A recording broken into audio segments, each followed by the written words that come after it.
আসসালামু আলাইকুম। আমরা রেস্টুরেন্টে হট কফি বা নরমাল কফি ৮০ টাকা ৭০ টাকা দিয়ে খেয়ে থাকি। সেই কফি কিন্তু আমরা বাসায় বসে খুব সহজেই বানিয়ে ফেলতে পারবো রেস্টুরেন্টের স্বাদে।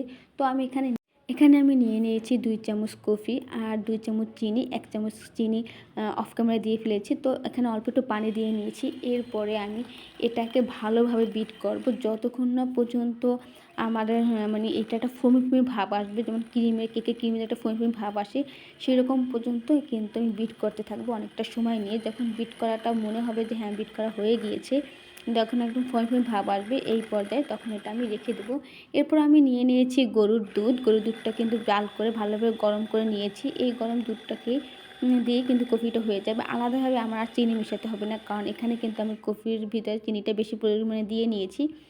তো আমি এখন কফিটা কিন্তু একটা বাটিতে আলাদা ঢেলে নিচ্ছি। এরপরে এর ভিতরে দুধটা দিয়ে দিয়েছি, আর এরপর উপরে আবার একটু কফি দিয়ে তারপর একটু নাড়িয়ে নিয়েছি। এরকমভাবে আমি কিন্তু কফিগুলো বানিয়েছি। খেতে খুবই মজা হয়েছে। আপনারা কিন্তু বাসায় এরকমভাবে কফি ট্রাই করে দেখতে পারেন। এরকমভাবে যদি বিটার মেশিন দিয়ে বিট করে এরকমভাবে কফি খেতে পারেন, দেখতে পাবেন যে কতটা স্বাদ, একদম রেস্টুরেন্টের স্বাদটাই ঘরে বসে পেয়ে যাবেন। তো ভিডিওটি ভালো লাগলে লাইক, কমেন্ট, শেয়ার করবেন।